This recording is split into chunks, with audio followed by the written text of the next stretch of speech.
A disappointing first year in San Francisco for Tommy LaStella ends with Achilles surgery. Tommy LaStella had surgery on his Achilles recently, and he's going to be out for 4 months. So what does that mean for 2022, the beginning of 2022? Are the Giants going to have to look elsewhere for a second baseman? So we'll talk about the performance of LaStella and projecting forward.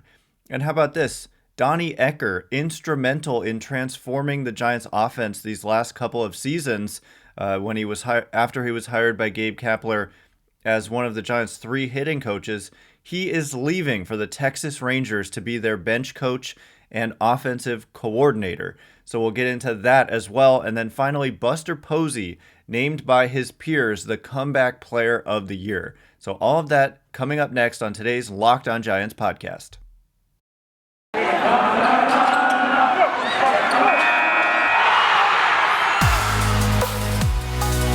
You are Locked On Giants, your daily San Francisco Giants podcast. Part of the Locked On Podcast Network, your team every day.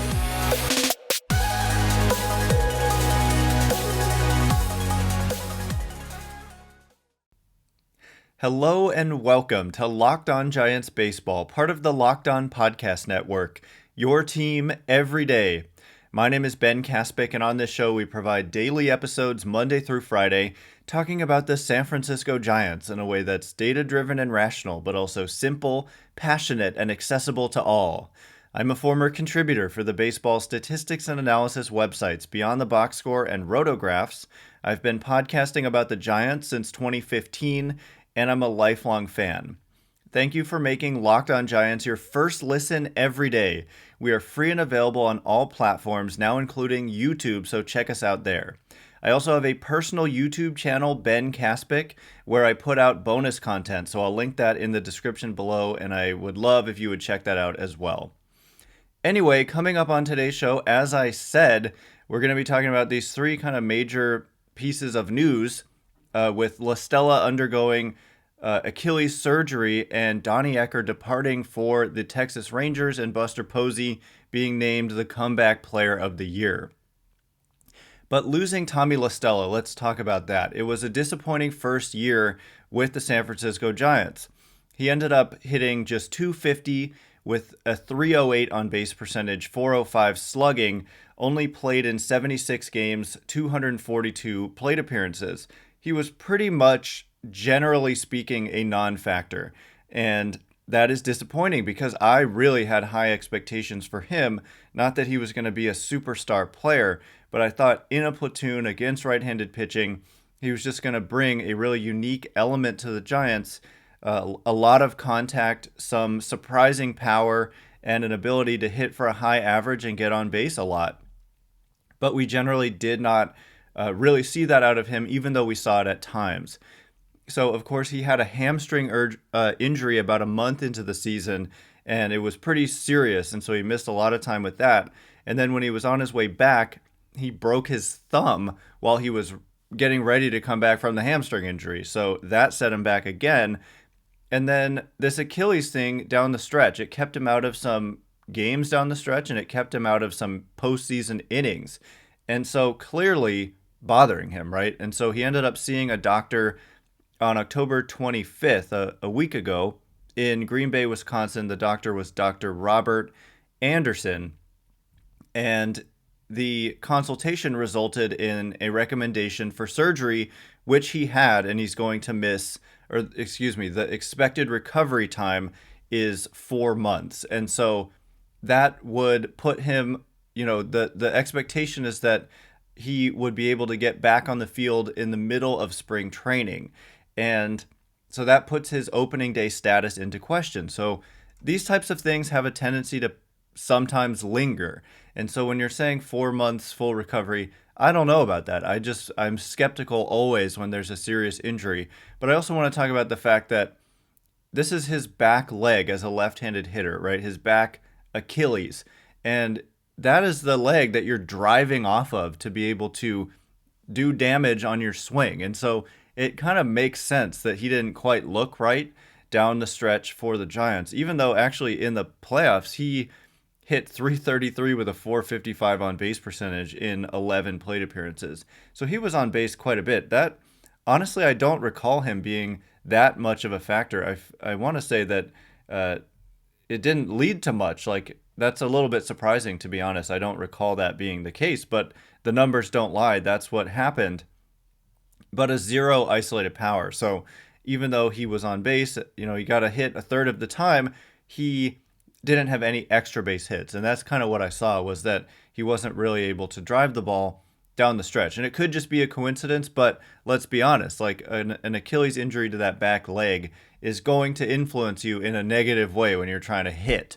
And it also influenced him on defense from what we've heard, and he had to come out of the game because he felt like he was compromised on defense.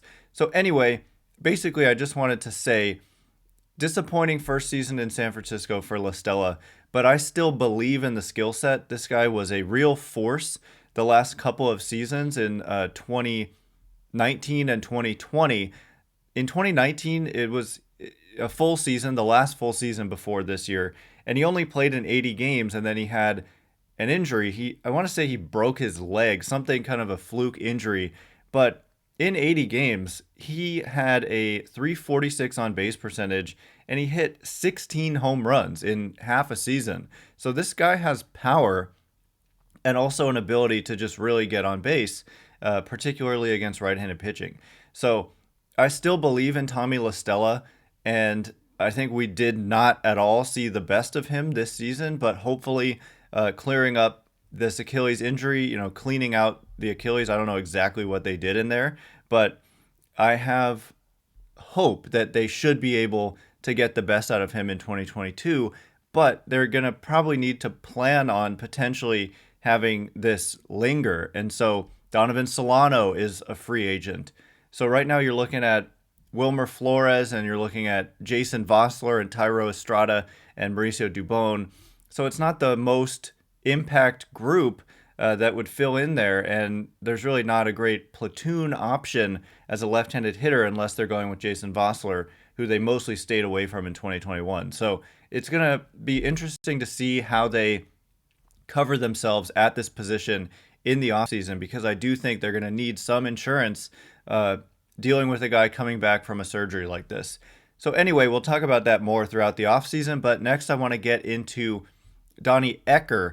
But before we do, does this sound familiar? You've got one device that lets you catch the game live, another that lets you stream your favorite shows, you're watching sports highlights on your phone, and you've got your neighbor's best friends log in for the good stuff. That sounds like me, actually. Well, I want to tell you about a simple way to get all that entertainment you love without the hassle, and a great way to finally get your TV together. It's called DirecTV Stream, and it brings your live TV and on-demand favorites together like never before, so you can watch your favorite sports, movies, and shows all in one place. That means no more juggling remotes and no need to buy another device ever again. The best part is that there's no annual contract, so get rid of the clutter and the confusion and get your TV together with DirecTV Stream. You can learn more at directv.com. That's directv.com. Compatible device required. Content varies by package.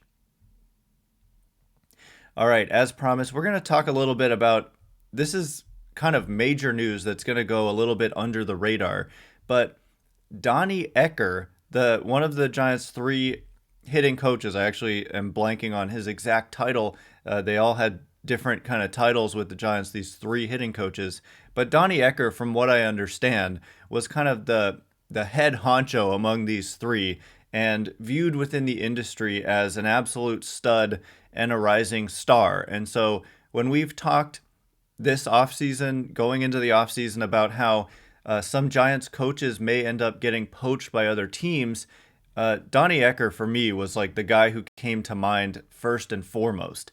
And it's already happened. He is leaving the San Francisco Giants to be the bench coach and offensive coordinator for the Texas Rangers. So at first glance was reading he's going to be the bench coach. I didn't view it as that much of a promotion, and I was thinking, man, could they have reshuffled their own staff to make Ecker the bench coach to somehow keep him in place? I know that you've got Kai Correa, and obviously you don't want to demote him, but I just thought that the Giants would want to do whatever it took to retain Ecker. But then I also learned he's going to be the offensive coordinator. I believe that's the exact terminology. But he is going to oversee offensive development at the major league level and the minor league level. So he has a lot of authority over the entire hitting infrastructure for that franchise. And so that's a big deal for him personally. So congratulations first and foremost to Donnie Ecker, but it is a blow to the San Francisco Giants when we look at the improvements that they've made offensively over the last couple of seasons.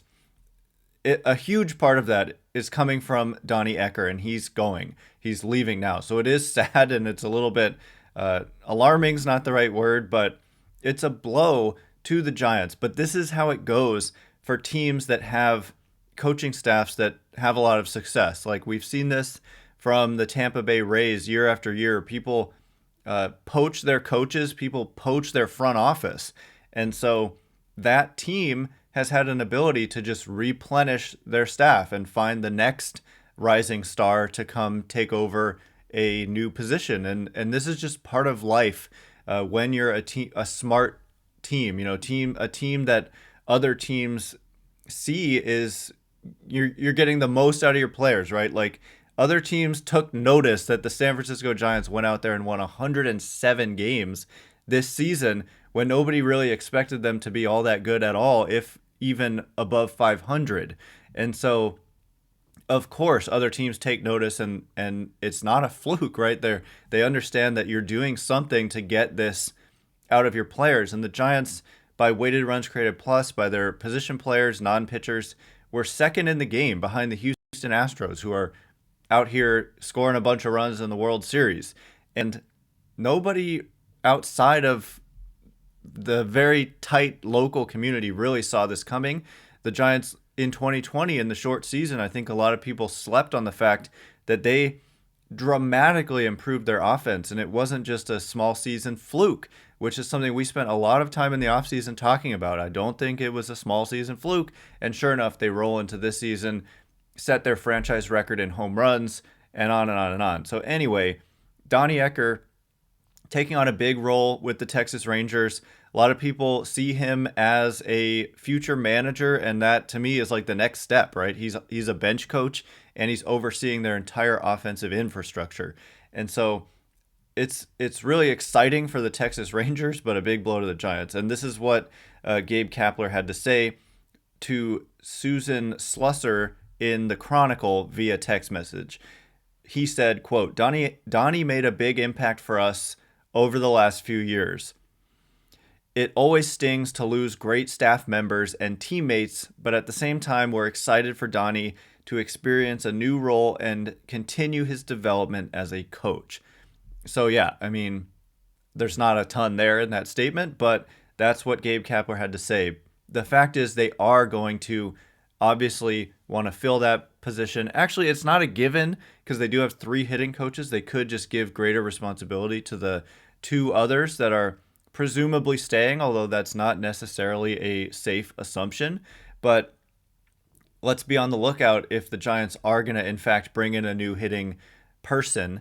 And also, they do have that third base coach spot to fill with Ron Wotus retiring. So there's going to be more movement out of the coaching staff, and we will continue to cover it throughout the offseason. But, man, I'm going to have to take some time to get over the main guy, really, from what I've heard, responsible for the transformation of this offense leaving. So I think a lot of people maybe are going to read into this and say they're doomed. I don't expect that to be the case. I think that they're smart enough, Gabe Kapler's smart enough, Farhan Zaidi and Scott Harris are smart enough to understand what they need to do to keep this thing going and find the next.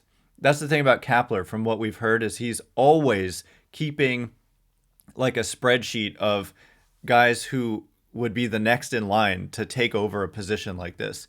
And so I'm certain that they were prepared for this.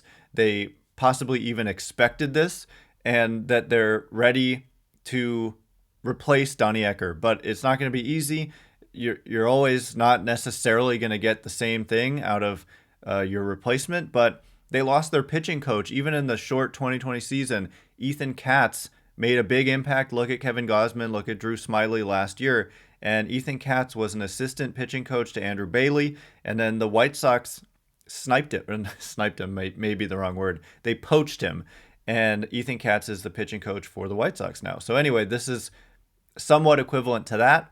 And the Giants will have to move on. So we will have to move on.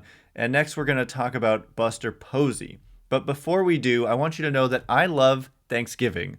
All of the good food and treats, plenty of them. Maybe you want a yummy dessert, but isn't so full of calories and sugar. That makes it the perfect time for Built Bars. Built Bar is the new holiday dessert. Feast on something delicious and feel good about it. That is the critical point. One slice of pie has upwards of 300 calories, and that's on the low end. Most Built Bars, however, are only about 130 calories with just 4 to 5 grams of sugar and plenty of protein. So replace the coconut pie with coconut Built Bar, or go for a raspberry Built Bar, my personal favorite, instead of that raspberry pie. Low calorie, low carb, low fat, high protein, covered in 100% real chocolate. My mouth is watering thinking about raspberry and chocolate. It's a great option for when you're hungry. If Thanksgiving isn't coming soon enough, go for a Built Bar or two. And go to BuiltBar.com and use promo code LOCKED15 and you'll get 15% off your next order. Use promo code LOCKED15 for 15% off at BuiltBar.com. All right, as promised, we're going to talk a little bit about Gerald Dempsey Buster Posey winning Comeback Player of the Year award voted on by his peers, by the Major League Baseball Players Association. So it's a great honor. There was a great video put out that I saw on Twitter by players. The MLB Players Association put out this video, and there's a lot of cameos by players talking about Buster Posey. Bryce Harper, Marcus Semien, there were others who have Ryan Mountcastle, I want to say. There were a lot of players just talking about Posey, and it was really cool to see, especially some of the younger guys saying they grew up watching Buster Posey. So that makes me feel old. I'm sure it makes Posey feel old. But if you look at the season that Posey had, and not just the fact that he missed 2020, although a lot of players did speak to that and said coming back and having the season he had after missing a full year, because it wasn't just that he missed the 60 games, but he didn't play obviously all year. And then to have the year that he had was truly amazing to them. And so that means that we should consider it amazing because the players understand better than anyone. So I would say that, generally it probably was good for him to get a year off physically. But regardless, it is not easy to just roll out of bed and have a 140 weighted runs created plus. Posey hit 304 with a 390 on base and 499 slugging. These are just elite kind of numbers, especially coming from the catcher position. So not only did Posey win this award, but he should win the Silver Slugger Award as well.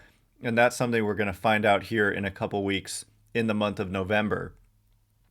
But my point was, not only did he miss the 2020 season, but in 2019, Posey hit just 257 with a 320 on base and 368 slugging and 84 weighted runs created plus. His first really below average season offensively of his career.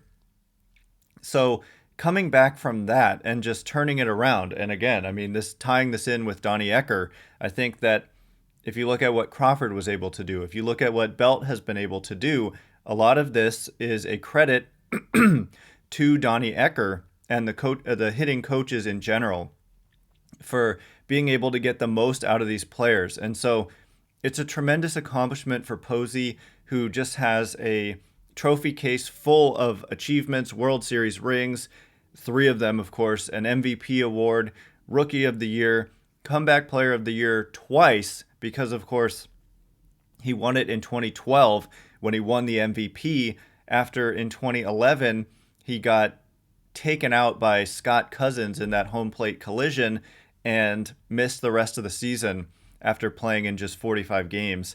that year. So it's just been a career full of amazing accomplishments. To me, he's a first ballot Hall of Famer. I know some people say he's not a Hall of Famer, but that's just baloney. He has crossed that threshold for me, and it's not even close, really. And this season, 2021, put a bow on that for me. If anyone had any doubts, he just quieted those doubts in a serious way. So the status of Posey, and this is something that's going to be significant soon. I think next week we'll have an answer, and that is that the Giants have a club option on Buster Posey. So if he wants to continue playing, he'll be with the Giants. So it's either he's done playing or he'll be back. So he said that he needs to talk with his wife and talk about his future. So it was kind of vague language that made it seem like retirement was a possibility. So we shall see. And the Giants have to make an announcement and a declaration on that club option within 5 days of the World Series ending. And the World Series is going to end either on Tuesday or on Wednesday. So that is coming up. And then an extension is a possibility as well. So we will cover it all along the way. We do these shows every Monday through Friday. And like I said, we are free and available on all platforms. And thank you for making Locked On Giants your first listen every day. Check out my personal YouTube channel, Ben Kaspick, Kaspick, for bonus content as well. And I would really, really appreciate that. So thank you so much. Make your second listen, though. How about Locked On MLB? Paul Francis Sullivan, please call him Sully, brings you his unique perspective on the major leagues, past and present. That show is free and available on all platforms as well. Once again, my name is Ben Kaspick. Please check me out on Twitter at Ben Kaspick. And if you like this show, please consider rating it or leaving a review. It helps me out so much. So thank you in advance, and thank you to everyone who's done so already. I can't wait to be with you again tomorrow. We're going to do our Monday mailbag on Tuesday. We skipped it today because there was a lot of news. But anyway, I can't wait to be with you then. Thanks again for listening. Stay locked on Giants.